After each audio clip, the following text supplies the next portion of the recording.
Hi, and welcome back to the panel room. I'm your host, Jim Nettles, and tonight we're coming in for a little genre blending. We're going to step up to the bar and see what we can pour in. So before we start having a little too much more fun here, let's see who all is coming in to bring their blends of genre. And Stuart, you're up first. Hi, everybody. I'm Stuart Jaffe. I'm best known for the Max Porter Paranormal Mysteries, but I write all different kinds of science fiction and fantasy, and most of them all blend genre. So that's why we're here talking. Jenny? Hi, I'm Gini Koch. I write the Alien Captain Kitty Cat series for Doll Books, and I write under a variety of other pen names and in all lengths and genres, and I blend genres pretty much like I breathe. Nancy? I'm Nancy Northcott. I write historical fantasy and several different kinds of romance, and I do genre bending in the historical fantasy and genre blurring in the romances, the paranormal romances.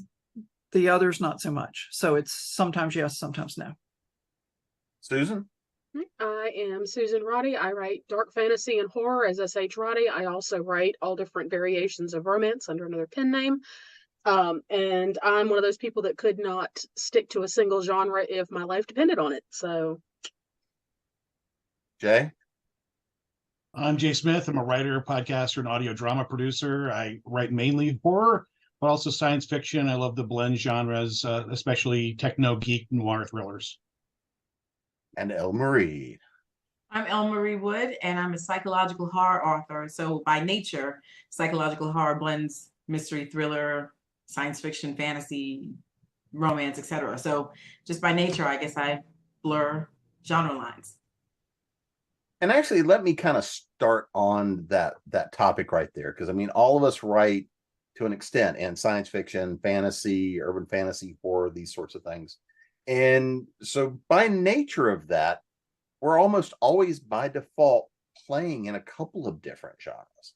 So Stuart, within that space, kind of what does genre even really start to mean just within the spaces we're writing?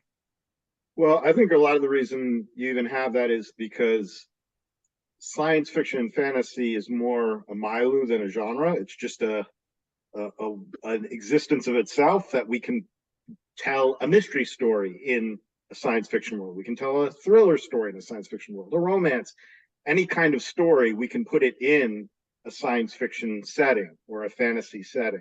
So I think that's part of what lends it to being to blending genre. Whereas if you have a romance, a contemporary romance, it takes place now.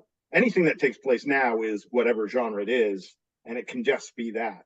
But anything that is going to be in science fiction or fantasy, by its very nature, is already going to be a type of story, which is a genre, put into science fiction or fantasy, nowadays especially. Jenny, anything you want to add on to that? Yeah, because I think really, based on experience, genres exist for bookstores and libraries. So they know where to put your book. And genre, and every time I say this, if they're bookstore employees or librarians, their heads start nodding. Genre people are very, very picky. So science fiction, fantasy, horror, every other group has cooties as far as they're concerned. If they're those readers.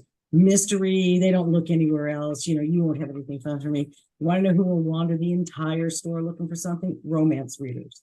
If you put a good romance in the middle of an economics textbook and you get a romance reader who finds it, reads it, you're going to have a national bestseller because they're going to tell everybody and they're going to learn economics at the same time, and they'll be interested in it. So I like. Aren't those the billionaire romance books? No, not quite the same. Not quite the same. But I like to put romance in a lot of things because those readers, they read like other people pop a chicklet, okay? And if you've got a decent romance that you're not pandering in your book, you have a very good chance that romance readers are going to float over. And they're about the only ones, they're omnivore readers, and romance readers are about the only ones that look in other sections other than the sections that they are wedded to. So that's kind of my opinion of it, because otherwise everything you write crosses genre, even like a straight mystery.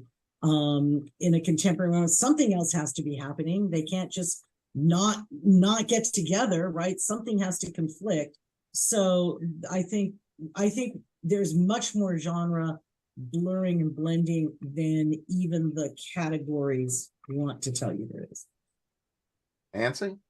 Well, I generally agree with what Stuart and Jenny said, but I would also add that genre is also for readers, because if I want a science fiction and fantasy book, I'm going to look there. Now, it can have a lot of other things in it, certainly, but it gives me kind of an idea of what's the dominant strain in the story. The Light Mage books, the shirtless guys behind me, are heavy on action, adventure, and suspense, but they're also paranormal romances. And I would say that they are predominantly romances. There may be 60-40 romance and other, whereas the War King books are mostly historical fantasy. They're probably 70-30 historical fantasy to romance, except they do have sex in them, which leads some people to conclude there is sex in this book and therefore it's a romance, which is actually not correct. But yeah. Susan? Well, I think as a species, humans tend to crave some type of order, and genre seems to be an easy way to classify things for us. When you're talking to somebody about something, and the first thing they're going to ask is, well, what is it? Having that genre being able to say, oh, what's science fiction, what's fantasy, it's horror, it's literary fiction, things like that. It makes it easier to kind of give the person you're talking to an idea of, well, this might be of interest to me, or yeah, I don't care at all. And like Nancy was saying, you have, like with romance is kind of its own animal, as there are very specific rules you have to follow for it to be considered predominantly romance and to be put in the romance category. Otherwise, it's going to fall into one of your other genres. If the romance isn't the central focus of the story, then it's going to be science fiction, it's going to be fantasy, it's going to be whatever. And I don't know, it helps to give people that structure so they kind of know what they're going into or getting into going into it. Jay? As you're talking, I'm thinking back to my graduate school, where a lot of the focus was on where are you going to sell this thing, and the genre became, first and foremost, what shelf is this going to be on? And my project was, is it Neil Stephenson or is it Jim Butcher, which is pretty a wide spectrum of possibilities, and trying to find where it's gonna sell is often how we have to speak the language between ourselves as the artists and the business side that's going to market it for us. And I think we get bogged down in that a lot. Hearing a lot about romance. I know I went to school with a lot of romance writers, and it's definitely not a monolith genre. I walked into my local Ollie's the other day, and there's an entire wall dedicated to Amish romance, which was huge for a while, and now it's apparently not so. But there's several subgenres within our big labels that we can talk about, even within horror and science fiction. So I think it's using genre as a label is a great way for me to go to Thanksgiving dinner and explain what I do. And then when they ask you, what do you write? And I try not to say horror, because that's a whole other conversation that I don't want to have with the relatives. But I like speculative fiction, like the whole Harlan Ellison. I don't want to be typecast as a science fiction writer, but speculative fiction as opposed to literary fiction. I'm happy if that's the blanket statement that I give as a writer, and leave it there, because it all blends together. All right, Elle Marie. So Jay, you avoid that conversation. I walk in with like my horror writer T-shirt on for Thanksgiving. I don't know. For the turkey, it was kind of horrific. Oh, listen. Look, it's what I do, right? And I just let me start by saying that I agree with what Gini mentioned about it being, a construct for the bookstore. It really, I believe that it was. If you think about some of the books that have been categorized as one thing, even though they were another thing back in the 70s and 80s, this was really, really, really predominant. I mean, just with horror fiction, at least, the titles were not called horror; they were called thriller, and it was that's not what it was. And so people were picking up books and being terrified. But I definitely think that's how we figure out where to shelve books. And interestingly enough, as there are several different ways to consider this. Like, so as a horror author, I would find myself on a horror shelf, right? But as an African-American woman, I will find myself on the African-American shelf. And that's a catch-all because you're just categorizing it by race. So there's everything in there. Horror, romance right next to each other, fantasy on the other side of that, self-help on the other side of that. It doesn't matter. If you're looking for women's literature, well, look, that's another catch-all. So there I am next to, again, a wide range of people. So I find genre to be problematic when used in that way. Is it a way to describe what we do? Sure. And to as Nancy mentioned, to signal to readers, this is what this book is going to be touching upon predominantly. Yes, it is, but I'm not sure that we, especially with all the subgenres we have now in each and every one of these, oh my goodness, I'm not sure we're doing ourselves any favors anymore.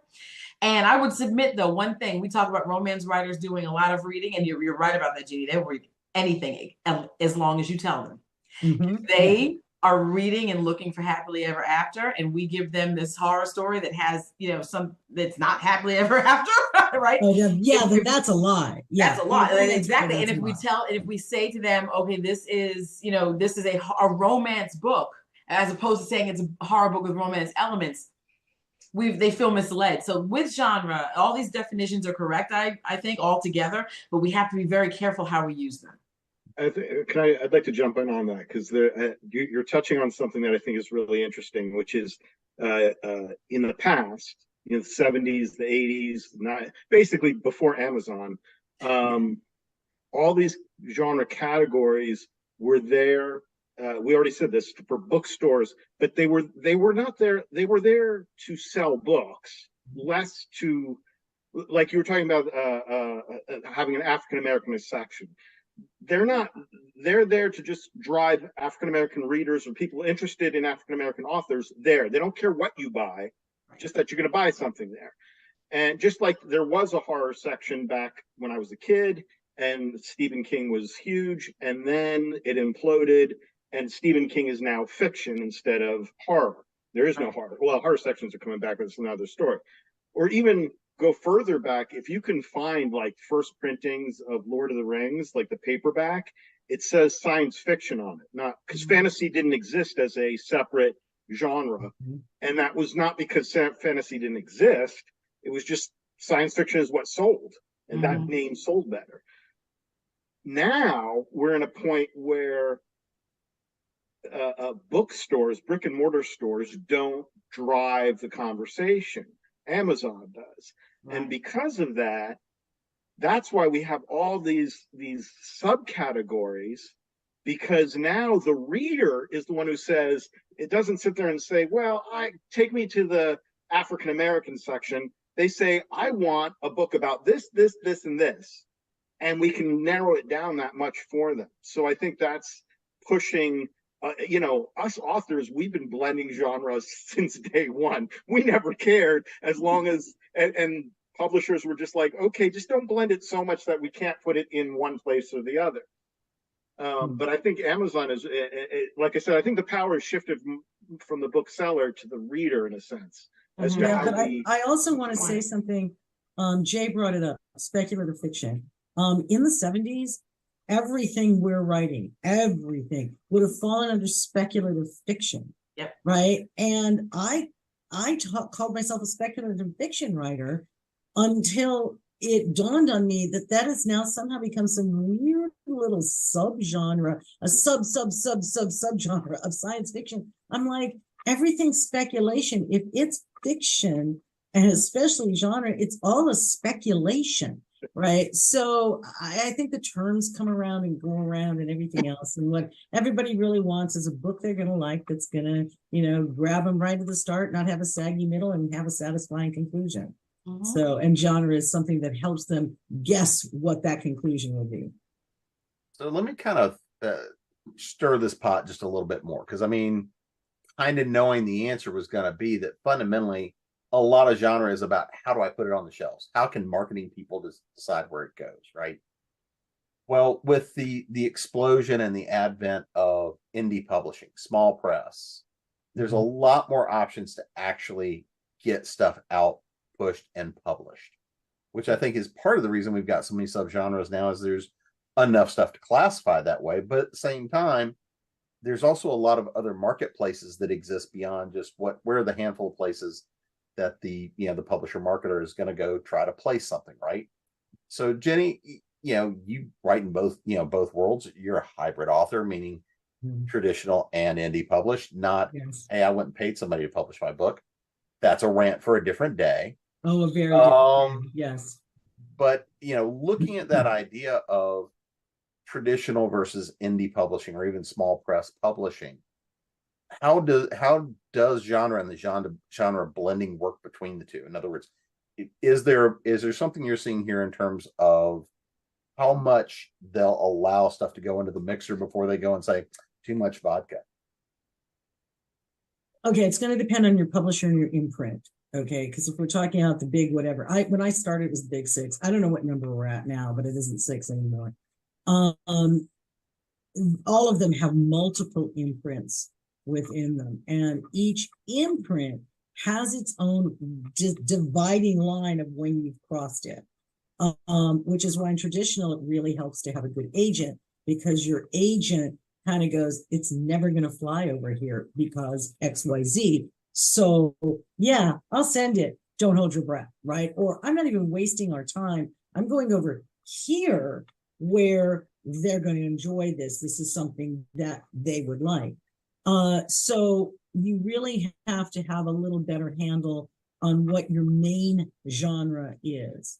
When I was writing Touched by an Alien, I swear to you, I thought I was writing a light and funny paranormal romance, because I believe aliens are hot, as hot as every supermodel out there and here to help, as much as I believe in vampires and werewolves. But because it was all science fiction, and actually the romance part doesn't actually matter to the plot. It's there, but it doesn't actually matter to the plot.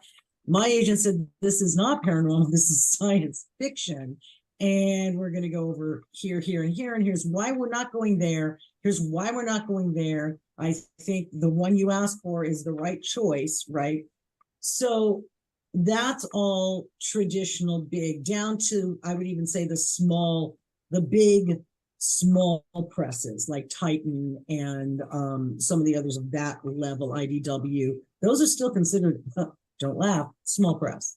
Okay, they're just at the height of small press. And then you get all the way down to, the micro presses. One of the great things about a micro press or doing it yourself is that a micro press probably does not care about your genre all that much. Some will. Okay, some are like, we're only taking horror. And if you're not horror, we are not interested, because that's our niche. And others are like, we just want a good story. So if you've got a good story, we're here for it, right?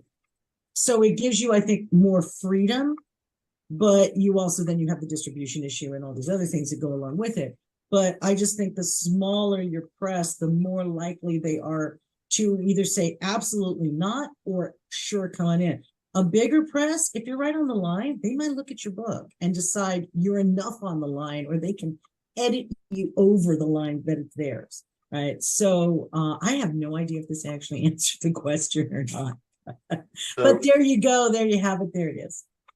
So Nancy, I'm going to kind of change this up a little bit, because I think we beat that pretty well. That's pretty much the discussion I wanted to get into. That was kind of to beat that. I'm glad I handled that. It depends, right? That's the magical answer with everything in this business is it depends. When you look at the stuff you write, because you cross science fiction, you've got the urban fantasy, you've got the romance, you've got all these different elements. When you're looking at how you want to market it and where you want to market it, are you focused first on the story and the genre, or how you're planning to sell it? Is that to me? That's to you. Well, considering that I couldn't sell toothbrushes to benefit the marching band in my hometown, and who doesn't need a toothbrush, how to sell it is not really my first approach to anything. But I look at, what does this story need? Like the historical fantasy, I really wanted to focus on the historical sequence of events, and I stay pretty close to the actual history. And I look for a place where there's something that's not well defined, where I can sneak my characters in and let them do something important. And then I put a romance in it because I love romance. Story is always more engaging for me if it has it, which is not to say stories that aren't a lot of fun, and I love a lot of them. But for me as a writer, I want to put romance in it. And so it's kind of a question of, okay, what kind of story is this? And when I get done with the first draft, I'll look at it and go, do I need to shade this in one direction or another to make it clearer to readers what they're going to get? I wrote one book. It's going to be a series when I get back to it, that I thought, I don't care if this sells or not. I'm enjoying this. I'm loving writing it. If it doesn't sell, I'm used to that, because that was before I'd ever published anything. So I thought, I'm just going to have fun and write this book. And it doesn't fit any pigeonholes, any marketing pigeonholes. And so I got a series of really good rejection letters for it, but they all said, we don't have a place for a book like this, which is the thing with traditional publishing. You have to either have lightning in a bottle, or you have to have something that they can say, oh, this plugs into slot 217. And so for me, it's the story first. And then luckily my agent will send it out, even if she says, I don't know. Like Jenny was saying, your agent might say, I don't know if this is the right place for this book, but if you want me to send it, I'll send it. So that's kind of where we are. Have I answered your question? I think so. Susan, how about you? There is absolutely no method to the madness in my head, and I'd be lying if I said there was. I am very much the type that has the idea and goes, ooh, squirrel, let's see what's going to happen here. And then I get, 50,000 words into it, and I have absolutely no idea what it is or where it's going to go. As a matter of fact, with the book that just released last week, in edits, my editor got about 3/4 of the way through it, and she calls me and she says, okay, you can decide what kind of book you actually want here, because it's entirely too many things and none of them go together. So I had to go through and rewrite probably 1/4 of it, just to strip out some of the ambiguity and make it something a little more marketable, because I'm also like Nancy. I do enjoy a good romance, and they have a tendency to creep in when I'm not looking, or when I'm not paying attention to what I'm doing, which is usually the case. And so I ended up having to go in and take a whole bunch of stuff out to kind of pull the romance back. So, because that was the part that didn't really fit as well with the rest of the story. Now, there's a lot of it still in there. It's just not as prominent as it was.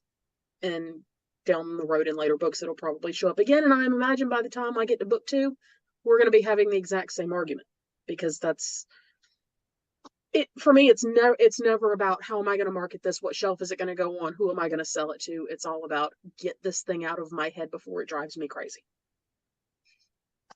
So Jay, what about you? What's your level of crazy? Oh, 24/7, high levels all the time, plus caffeine. I think in my case, there's a lot of creative prostitution going on, and I'm not in a luxurious position of being asked to contribute. I'm out selling. So I have the I love this project passion file, but I also have about a dozen short stories and novellas that could go in any direction. And I have those because I will go to conferences and conventions, and I'll go to the usual suspects of small press publishers and editors and ask them what's coming up and find out what's next on their agenda. And I'll go back to my pile of half-baked manuscripts and go, yeah, that's a Western, but it could be a space Western. Or that is kind of grim dark, but I could add some levity to it. This is more Lovecraftian than Ghostbusters. And I'll be able to customize those half-assed manuscripts into a whole-assed manuscript when that submission time comes open, and I can actually maybe make a couple of bucks off of it. But I'll also try to keep that communication open so that I can say, if you like that story, I've got 3 others that you're not quite looking for now. I'd love to share them with you, especially if you're paying. Marie. I think the topic's been pretty well covered. I mean, there's not. I think when you're trying to sell, or market or have your agent pitch your work, especially if you're going to traditional publishers, but even like Gini said, small press is going that way as well. You've got to be focused on what is the dominant genre, because even though a lot of us play in the smaller press circles when we're doing our off when we're not writing and we're not, we're out socializing and trying to do conventions and whatnot. That's really a small press world, if you will, in terms of the people who come and the people who sell there and the booksellers that set up. And so we're sort of, when we play in that world, it can feel really loosey-goosey and every genre is taken and all variations and all that. But that when you come back out and go to submit to the larger presses, that's not really the case. That hasn't really changed that much.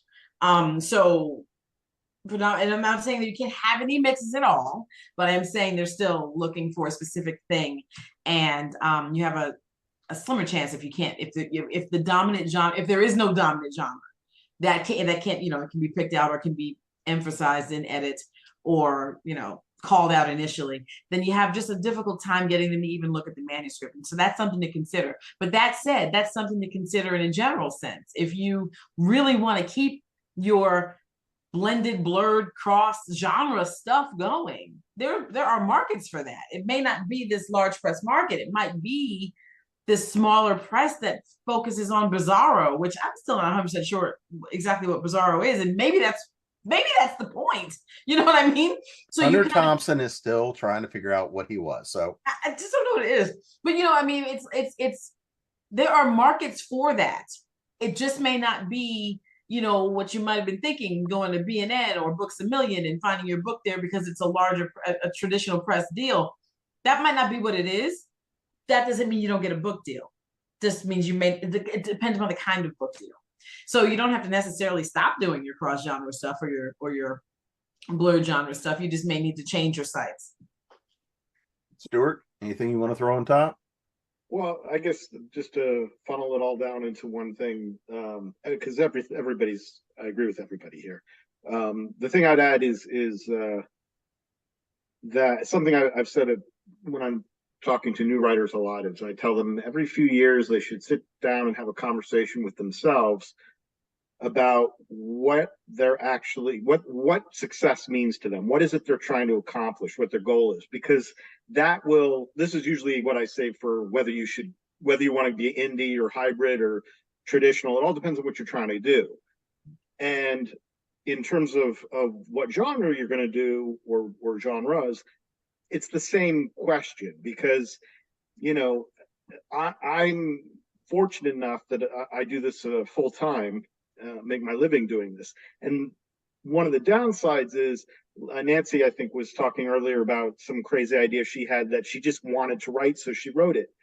I have a couple of those ideas that I look at and I go, that's not going to make me enough money. And I need to put food on the table. So that idea gets shelved. It may come back up, maybe because I'm a hybrid author and I've worked with Falstaff like many people here. And Falstaff, John and I'll have conversations and he'll be like, what's the weirdest thing you've got going? And so I can pitch him the weirdest thing I've got going and we can go from there. But like every other has already been said, that's not going to fly at Tor or someplace else. So knowing what your goal is, if your goal is to be famous, your likelihood of being famous is much greater at a major publisher. It's still slim no matter what, but it's more likely to happen at a major publisher than as an indie, which means genre-wise, you're going to have to cater towards what they want. If you don't care about money, you just want to see your name on a book, then you can do whatever you want, and that's the other extreme, and we all lie somewhere in the middle. So Nancy, I want to start with you on this one here. I want to play with an idea here. Let's take, and just because I'm a sick and twisted individual, let's take the Mage series. Let's kind of play, what genres are you playing with in the book series? And, how do you determine how to get the magics of the genres to play together? as I have my own blended genre right here, the Chewini that is driving me nuts. Well, I knew that I wanted a romance series, and I knew that I wanted magic in it. And I spent a long time working on the magic system. But I also wanted it to be primarily a romance, which I think I succeeded at marginally. I mean, there are people whose judgment I trust who say these books are really 50-50. They were originally published by a traditional house and then came back to me. And so I'm reissuing them and writing some more because I picked up and wrote additions to the series after what they published, and now I publish them all. So it was just kind of like the romance has to be a driving force in the book. And I'm on convention panels with people from time to time who, if a book has sex in it, they call it a romance. And that is not the standard for what is a romance. The romance has to be the spine of the story. It has to drive the story. Otherwise, it's something else. So I also like action adventure. I like explosions. And the thing about magic is it offers the opportunity for many different kinds of explosions. And so it was really just, how do I want to put this book together? How am I going to enjoy it? And then I sent it to my agent and she really liked it. And so I sort of depend on her to say, if I'm looking for a trad contract for something, I kind of depend on her to say, this is a little bit too far this way. Like Jenny was saying earlier, it's too much, or maybe it was El Marie, too much vodka in the book. But I think that was Jim. well, whoever said that, it's like sometimes she'll say, there's a little bit too much vodka in this book. So with that series, I just wanted to write a particular kind of book. And if she had said, I'm not going to be able to sell this unless you do X or Y, I would have done X or Y. Have I really answered your question, or have I just rambled around the Lake District for a while? I think we kind of hit on it. Susan, for you, we started out talking a little bit about, squirrel, right? We're going to go chase the squirrels, and it's a squirrel nest, and then you pull a story out of that. How do you go about, and I think this is really going to be for you much more about the editing process, but how do you refine down in that editing process? We started talking about that, but really kind of hone it down. Well, my process is that I tend to do a lot of rereading and editing as I go while I'm writing, because I tend to forget things, and I'm terrible about keeping notes as I'm going, especially when I get going really well. And then I have to go back, oh wait, I don't know what I did. So I have to go back and reread what I've done to remember what I need to do. And that book in particular, it took me 4 years to write, start to finish. And it's because I kept going back and rereading it and revising it and just adding and twisting. And, it doesn't help that I really was, even though it is public domain, I was playing in somebody else's sandbox. I mean, the story, it's a Wonderland story, and it's based in that world. So there's a lot of time making the world match, making sure that the magic systems and all of the world building work and work well. Because, particularly when you are blurring or blending genres, it's all about your world building and making sure that what you're doing works and is consistent and is believable. And as long as you've got those things, all of the other little details, the subgenres, what you pull from, what you add in, all of that can fall into place fairly easily. With the case of this particular one, I was so close to it, and I love the book so much that I didn't want to cut anything out of it. And it really does take, and of course, this is also kind of my case for my everybody needs an editor hill that I will die on every single time I'm given the opportunity. But it really does take another set of eyes looking at something to see the things that you either don't want to see or you can't see because you're too close. And as much as it hurt to hear, yeah, you can't do all this, you need to back down and pick a side, ultimately I did, because I knew at the end of the day it was going to make it a more solid story and it was going to be a better book. And so did that Yeah. answer your question. Okay. What about you, for you, Jay? What's a project you've got that you can kind of break it down? I really like what Susan said, and I think I'm very, very lucky to have a circle of fellow writers who are happy to tell me where I go wrong a lot, and they're also happy to guide me toward great solutions and things I didn't think of. I will start on a project and I will find myself more often than not, I don't know where this is going to end up on the shelf. I will present a manuscript to a friend without giving it a label or a genre, and they'll tell me, I think this is leaning in one way or another. I don't think you're quite in this zone. It feels like you're going for a certain thing, but you're not quite there. Here's some ideas. And sometimes they'll tell me, for example, I wrote a book. Basically, I wrote a podcast story as a season filler between seasons of an audio drama series. It started as just a generic horror zombie story, but it ended up being a detective story in the LGBTQ market. I had no idea when I started writing that story that it was going in that direction, but I had one or two people just out of the blue said, yeah, we're seeing the same thing here, dude.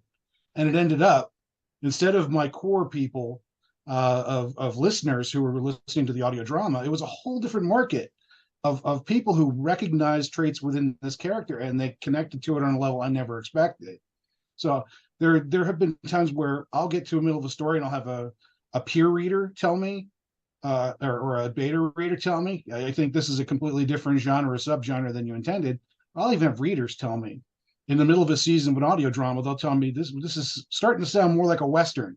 Is that the direction you're going? So I'm very lucky in that when you're writing a story, you don't really know until you let it loose, either to a small group of people or to the public. But in theater, you get that immediate reaction in the middle of a season, and you can course correct. So I'm in an editorial process all the time, and I'm open to any suggestions that will help it sell. Really, did that answer? We're asking this question a lot in the group, but did that answer your question? I think every one of us has asked that question when we're done. Did we? That was your answer. We'll go with that. That was your answer. Oh, good. That makes me feel great. Thanks, Jim. You're welcome. Elle Marie? So if we're breaking down a book series that blended or blurred genres, I mean, I tried my hand for the very first time because like I said, psychological horror does that just by virtue of what it is. But I tried deliberately to blend horror, science fiction, and romance. And I found that it was like legit romance, not just, no, there's no HEA, so maybe it's not legit romance, I'm sorry. But, it definitely has romantic elements, much more so than, like you mentioned, Nancy, that if there's sex in the book, it's a romance book. And I'm clearly doing something wrong because I have sex in my books, and they're not romance. They're not. No, that's what some people say. That's not what I'm saying. That's what some people say. No. Like you mentioned that some people are saying that to you. I am clearly messing that up if that's what people are thinking out there in the world. But, I tried deliberately to actually have this mix happen. And it was a lot of fun, playing in a different sandbox, if you will. I mean, I had a great time trying out, different tropes, if that I don't play with. There's not a whole lot of romance in my psychological horror typically. That there's conflict and it doesn't have anything to do with two people getting together. I mean, that's just the way it is, or not getting together. So it was interesting and unique. I was still focused though. Those were the genres I was going for, and they were clearly defined as such, with elements from all three playing a part. So I was still very mindful about, being clear about what was happening. But at the same time, it was different. It was different because, I mean, like I said, as I mentioned earlier, with psychological horror, you should be touching mystery. You should be touching thriller. That's what, I mean, psychological horror is on the quiet end of horror fiction, which is bumping right up against mystery and thriller and suspense. And that's what the story's about. If you don't have those things, you're missing the conflict. It's not always supernatural psychological horror. It often is, but it's not always. So you've got to find some way to tell your story and have it be compelling. So that's part of it. But directly infusing science fiction and romance in traditional horror, as I call it, but I don't want to say that and have people think I mean monsters, but horror fiction, not there was some supernatural elements, but there were also some extreme elements. And so it was more of what you might think of when you're thinking horror fiction, as opposed to what I traditionally write, which is the quieter end of the spectrum. So it was interesting to play in that way, freeing, if you will. Now, I'm a pantser, so I just go and I don't outline, I don't write any notes, I don't read while I go. That's not happening. It'll slow me down. So I just go with it. And it was freeing to say, oh, well, let's think about, what would be happening here if there was, don't forget you have romance. Oh, that's right. And then start writing some of it. Don't forget that part of it. It was kind of fun to do. So I can say that, definitely if you've never tried it before, it's absolutely something you should try your hand at. It's very much like, if you don't try it, you don't know if you like it or not, right? I know for a fact that I don't like horror comedy. I've watched enough of it and I don't care for it. I tried to write one and I nearly threw the paper across the room because I was like, this is not. And so I know I don't like it, right? But you don't know what you don't know what you like. I've never, prior to trying my hand at this romance piece, I had never read a full romance novel because I didn't think I liked it. I can tell you now I don't love it, but I don't hate it either. And there's some really wonderful storytelling elements that go into romance, really, really wonderful things that we explore on the horror side, just from a different angle. So you don't know that until you try. So that's the answer I'm giving to the question, Jim. Stuart, how about you? Well, I guess it's still a few years ago, I wrote a trilogy, the Midnight Trilogy, for Falstaff Books. And it was assigned to me, actually, in a sense, but it was specifically set out to be a hybrid of high fantasy and mystery. And so I am not a pantser. I plot things out, which really helped in this case, because there were a lot of things I did to make it work, but two things that I want to highlight. The first thing I did is looked at what the key tropes were of the two genres and where they overlapped and where they didn't, and how I could use that. And it's really important because some genre, in this case, these two genres, for example, mystery, we have, in fantasy, we often rail at horrible exposition, right? Because we've seen it done so many times, because there's so much world building to do and rules of magic and things that we have to get that exposition out. And so we've have decades of history behind us of people doing it really well and doing really poorly, and that's one of the skills you learn. In mystery, exposition is part of the deal. We're going to sit you down and the cop is going to ask you questions, and you're going to tell them a story. You're going to just give them exposition of what happened, or at least through your eyes. So those are like polar opposites, and you have to find a way to make them both satisfy a reader who wants either one or both those genres. So part of the two ways I was able to do that, one is just almost all stories follow the same general arc in terms of where their high points are going to be, low points, and all that. And so if you're a plotter, you can map those out so that your key climax of your story is also the climax of your epic quest is also the climax where we solve the mystery. And so that was one of the key things I did, was try and make sure we didn't have one happen when the other way too early than the other. The other thing I did was I created two protagonists and went back and forth chapter by chapter. One protagonist was the leader of the group that was on this quest, and the other protagonist was part of the group, but he was the one who was solving the mystery. And so I could get away with doing things that a mystery can do that a fantasy can't when I was in the mystery protagonist character. And when I was the leader of the epic quest, she could do things that my mystery dude couldn't do because she's the high fantasy leader. So that's another way to do it, is by having different characters' point of view be the different genre. Jenny? Jim, could I add something else about sure. genre? Please. I agree with what everybody has said about different publishing and markets. But I think if you're aiming for a traditional publishing contract with one of the New York houses, you have to know what genre your book belongs in. And I've talked to a number of novice writers. They're on their first or second manuscript, and they tell you about the book. I'm sure we've all had this experience. They tell you about the book, and you say, well, where do you see this book fitting? Because you can't tell just from the description that they're giving you. And they say, well, I'm just going to let the editor put it where they want it. And it's like, no, really, you have a lot more flexibility, as everybody has said, with smaller presses. But for a traditional publishing contract, if you don't have lightning in a bottle, and it's incredibly arrogant and more often than not stupid to think you have lightning in a bottle, then you need to be able to know what the market niche for that book is and tailor it to that.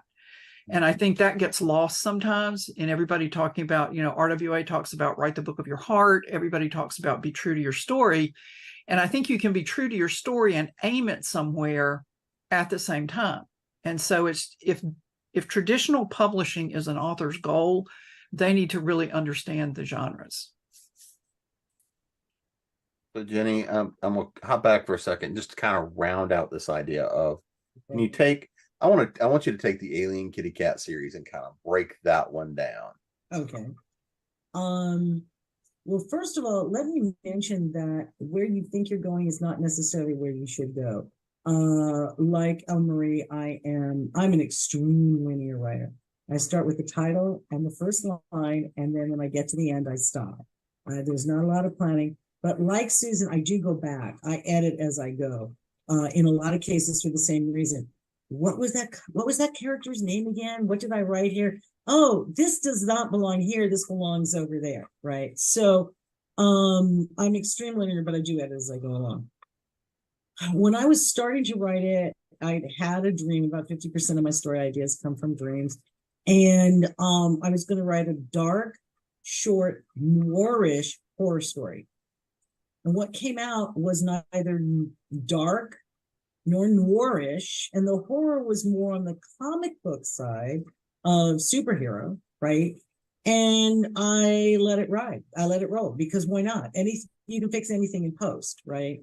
And what I ended up with was a voice that I hadn't written under before, and a lot of fun, snarky sarcasm, and lots of action. And there are lots of humor and romance in it. I wrote the book I wanted to write. I mean, literally, I follow the Gertrude Stein method, which is I write for two people, myself and the reader is an afterthought. So I was writing for me. I didn't have a career at the time, right? I didn't have an agent at the time. So I'm writing whatever I feel like, because why not?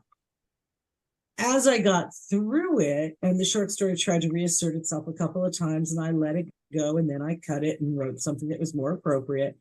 I realized that this was, like I said, I thought it was paranormal, but that it was paranormal romance, but I really thought it was still more on the paranormal side, the action side, than the romance side, and I was right. And the way you determine that is if you're writing a cross or blur genre book, you pull out one in your head, you pull out one of the storylines, and romance is usually the easiest one to pull out if you have it. And if you pull out that storyline and the book collapses, then it's a romance with fantasy, science fiction, thriller, whatever elements. If, however, you pull out the romance of the book stands, and it's that genre with a strong romantic subplot, which was basically how I sold it. Or my agent. I sold it to my agent that way. My agent sold it as science fiction.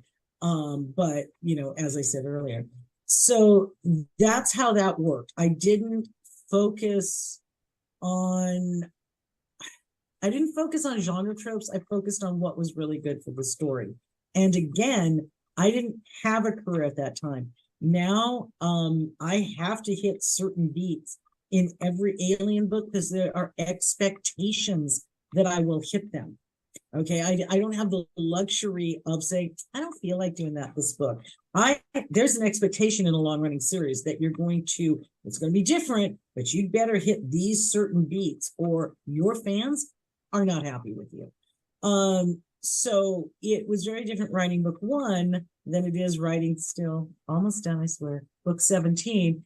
And it's different when I write the second book in another novel series versus the first. We give so much freedom in the first book. There's so much freedom, and it's gone by book 2. You already have to hit certain things in order to manage expectations of a fan base. And so the best freedom I ever have is in a short story that isn't part of anything else, or in the first book in a new novel series. And I don't think that answered your question either, but that's our role tonight, I guess. That's part of genre blending. I come up with a concept, I'll ignore it. Exactly. So no, I mean, I think we've kind of unpacked a lot of this, because there's a lot of elements when you're playing with genre, period, right? There's the tropes, there's the hard elements by genre, and much like Stuart was going to, one of the things I did want to dive into a little bit more was that idea of how do you balance tropes? How do you say these complement, these don't, some of these other subjects, and the way they play together. But kind of since we're kind of coming up on time, I want to put this out there, because no matter what, I mean, when we do any of these, we could go for 12 hours on just about any topic, which is why we come back to them, so frequently. But there's also the things of, we all have that element that is oh yeah, I wanted to talk about X, or there was this one thing I think we needed to do. And so we will put that, Jay, so we can have this, Jay. Tech issues. But so, looking at and working through kind of all the different things we haven't touched on. And Susan, I'm going to throw this one to you first. The deer in the headlights. That I'm getting my soul, that dark place is being warmed just by the look at her. With nothing but love. This is the bending of genres. What's something we have not talked about in the ideas of working with genre and blending of genres that you think we should talk about, for you? I don't think I have an answer for that right now. Well, I mean, we've covered, cataloging tools, and we've covered crazy off the wall ideas and how do you market it. And, I really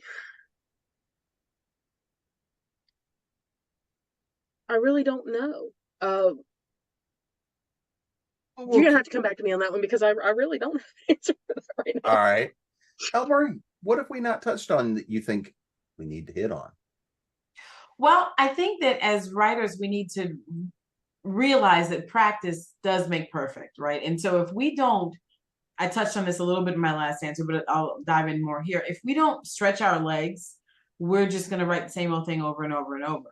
And blending genres is one of those ways, or blurring genres, one of those ways when we can learn how to flesh out different stories. Before writing, like I said, before writing the story with romance elements, I hadn't even read a romance novel. I mean, I may not necessarily outline, but I definitely prepared by reading a novel to figure out if I even knew what happened in romance novels. You know what I mean? And I needed to know what some of the beats were to be able to try and write this out. If you don't try something new, you see, when you write, you shouldn't be thinking about, how do I sell this? I mean, you get to that point when you get to a completed manuscript and you say, oh, shoot, I wrote this whole thing. So now what do I do with it? Okay, sure, you can start thinking about, how do I sell it? But when you're writing, I mean, the goal can't be, I'm going to make $2 million off this. That's an unrealistic mindset. And it doesn't matter what kind of publishing you want to do. That's an unrealistic mindset. Okay, so barring that money piece of it, you should be thinking about, how do I express myself? Each story should be a new expression of yourself in terms of how you want to tell whatever the tale is. How do I want to tell this new story? Okay, I've written 200 short stories in this genre. How about I tell write a new short story in a different genre and tell a different story. It may not be good. You may really stink at it. It might be the worst thing you've ever sat down to do. And like I told you, I don't like, nor do I write horror comedy, but I didn't know for sure until I tried, and I'm here to tell you, no. So you have to, but that was a day or two. I wrote it was a short story, a day or two of me saying, let me try this out. So I lost a day or two, but now I understand better comedic timing. I understand it a lot better than I used to. I'm just not that good at it, and so therefore you now I know. So when you think about these, just because you say, oh, I want to write a cross-genre book doesn't make you a cross-genre author. Okay, doesn't make you a whatever, however you want to label this. You've got to actually try and do it. And in that trial and error, you may find that you don't like it sounded good, but it's not necessarily what you really wanted to do. And that's actually fine. Be honest with yourself, but also push yourself. I think that's the thing that I wanted to say ultimately. It's because I think people come away with, they label their own selves and say, I am a mystery author. And then you hate mystery. Like, you can't stand it. You're not married to whatever you've picked in your mind or told one person that you do. You're not married to it. Like I said to Jay earlier, I'm a psychological horror author. It's because I've been writing for 40 years. Like, I've proven that that's what I do. That's kind of what I do. But moreover, forget the psychological piece. I'm an author. I'm a writer. You are a writer. So write something. Try something different. See if you like it. Jay, what's the one thing you think we need to touch on that we haven't talked about at all? Or maybe we did talk about it. I think tying it together, it depends on where the viewer is in their career or their aspirations. I find myself listening to folks here, and where we are at different stages in our career means that the more successful you are, the more expectations are leveled upon you, and the more you will be pigeonholed. The more you will be expected to do one thing over and over again. You will be the McDonald's of your genre. In my case, there's a freedom at the very beginning of this process. The thing that got me excited about writing as a child, and the thing that got me putting submissions in envelopes and mailing them to publishers was writing was just this experience. And you're selling yourself short if you decide at the very beginning of your process to pick one genre. Because as Marie says, get out there and explore the different ways of telling the story, because that at our core is what we are. We're storytellers. We're writers, but more often I'm hearing, if you want to be successful, you've got to get your story read on a podcast, or you've got to become a multimedia person, or be more mindful of getting out there in social media. There's this exploration as an artist that you have at the beginning of this process that allows you that leverage, that time to try the Western, try the romance, find something that sticks with you, that allows you to retain some of that excitement that I hear a lot from part-time and full-time writers is kind of extinguished as they're forced to do things that they're paid to do as opposed to what they want to do. And that's not to say that it sucks, because every job has that. But the more time you take now at the beginning of this process to find your strength and explore the diverse world of fiction writing, the more you're gonna be able to find that you, like in the case of any other business, you're diversifying. That if you're not successful at selling something in this genre, at least you've explored the option of selling it somewhere else, selling something else. Maybe you will become the next Western author or men's fiction author, or whatever they're calling it these days. Even if you don't want to, at least you could sell that manuscript, get your name out there, and maybe you can pivot and turn that into a success down the road into the right. I guess that's my answer, Jim. All right, Stuart. So what have we not touched on, or what do you want to dive deeper into? So this all makes me think of the classic 6 ways to become a better writer. It was read, write. And Elmarie touched on this, talking about herself and that she started reading some romance. And that's the key thing is, I mean, we should, as a writer, you should be reading far and wide anyway. But if you're going to decide to blur some genres, read in those genres, especially if you are not familiar with them, because you'll screw it up. if you don't know what the tropes are.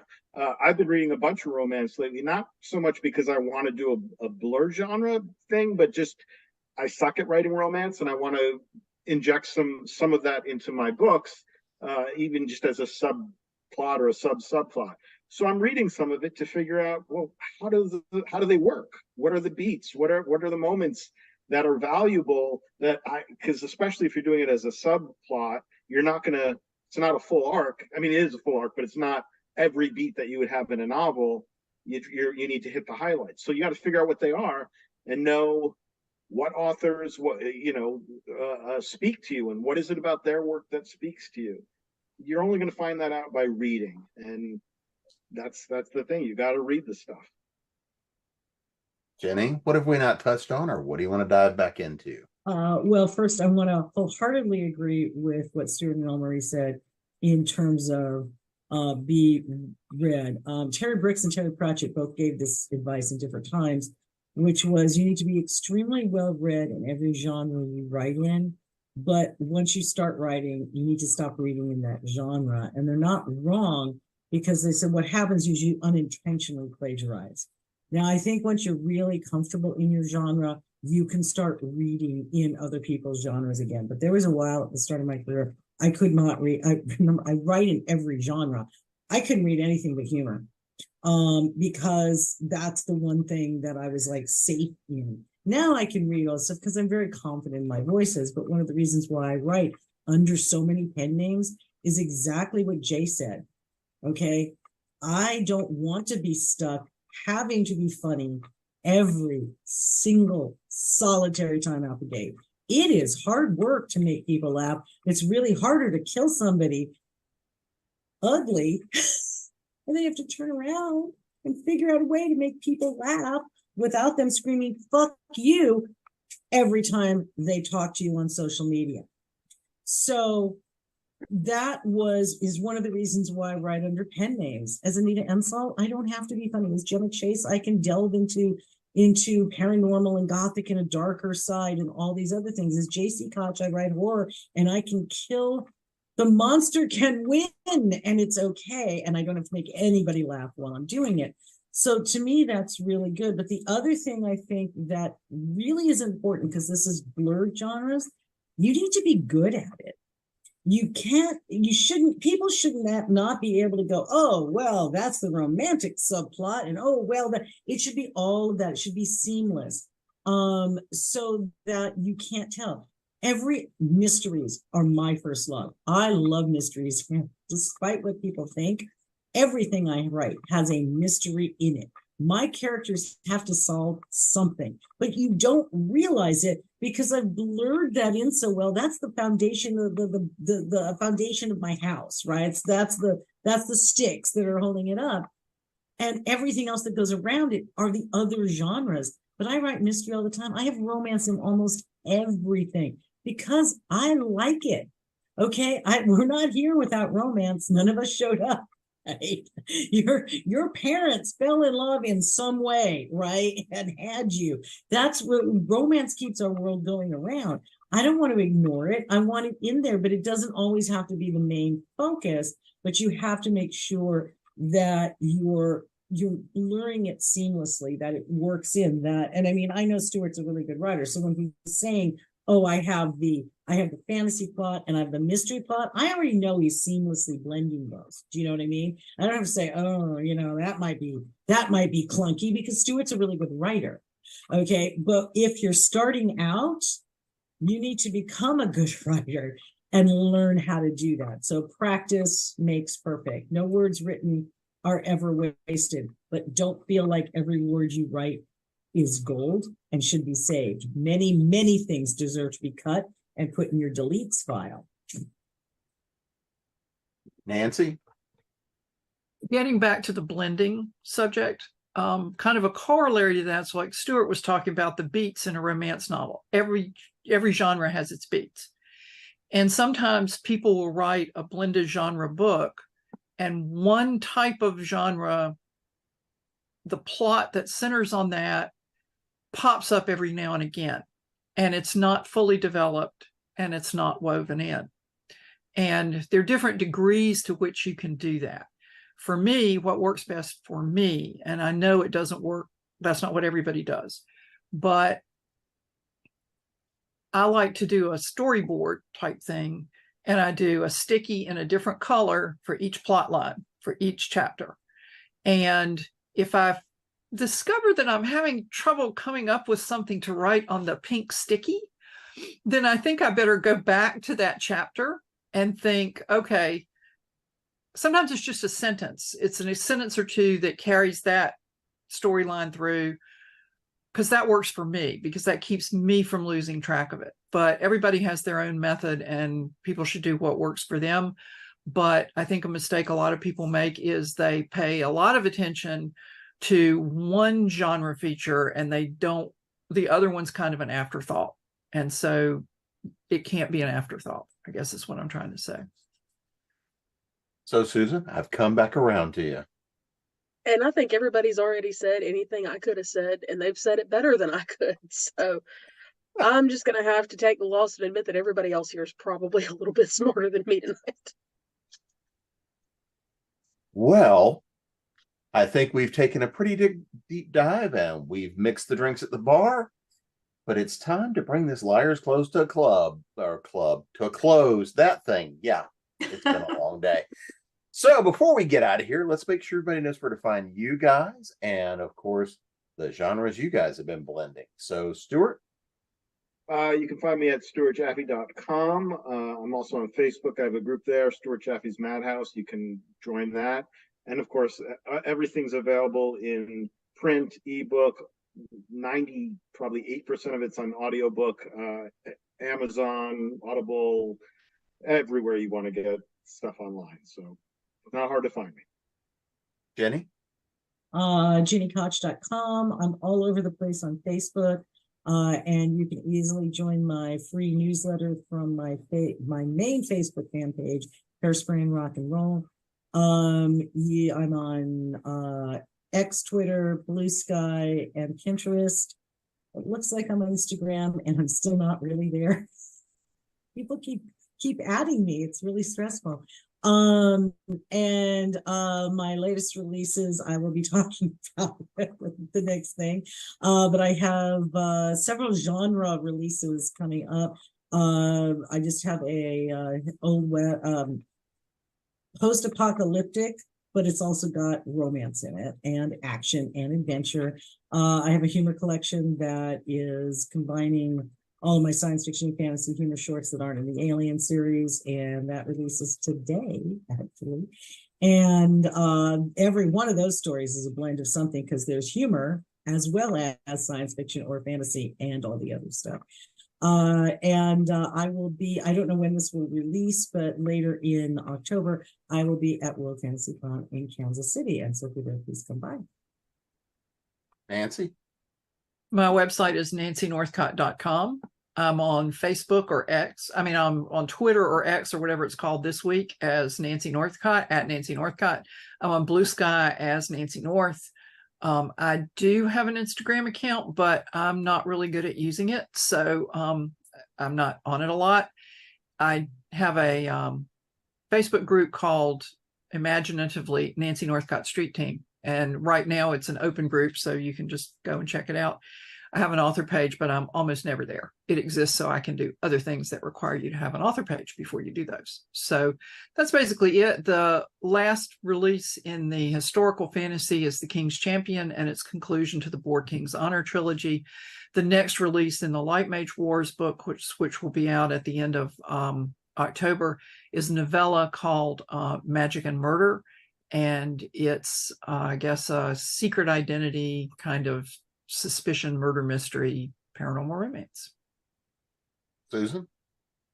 Website is shroddey.com. I am all over pretty much any and every social media you can find out there, with the exception of X, because it just got to be too hectic for me. My newest release, In Spades, just released last week. Official launch will be at Multiverse in Atlanta next weekend. I'm usually lurking somewhere on the internet, and it's pretty easy to find me. So, Jay? You can find me at jsmithaudio.com, and all my social media links are there on the main page. I believe in the try before you buy model, so you can download for free a lot of my short stories read by authors, read by artists, and then there are links to the actual books that you can buy. There's about 3 or 4 years worth of full cast audio drama, original music, original production elements there to download for free as well. You can stream them on Spotify, iTunes, and most of your major podcast and podcatching services. Elmarie? You can find me at elmariewood.com. You can social media, it's Elmarie Wood 1 or Elmarie Wood. It's either that on Facebook and or X Twitter. I have a new novella coming up from Raw Dog Screaming Press as part of their novella series. My book is book 2. It's called 12 Hours. You can pre-order on Amazon or on Raw Dog's website. Have some really amazing things coming out with Mocha Memoirs in November. Mocha Memoirs Press. So stay tuned to that. You can go to their website as well and check that out. Oh boy. Or my awesome short story companion with a novella series that's out at Falstaff or on Amazon right now. So lots of things that you could read if you were interested in checking out some psychological horror that has a little bit of everything in it. But you can definitely learn more at elmariewood.com. And you can find me at jamesbnettles.com, authoressentialsworkshops.com, speculative-fiction-academy.com, along with Elmarie Wood, because right. Right. She never does. She never does. No, and as soon as you said it, I'm like, oh God. Speculative Fiction Academy is the academy we started to teach you how to expand your horizons and write. So yes, Jim and I are there.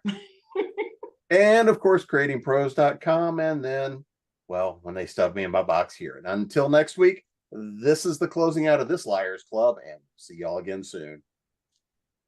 Thank you. See ya.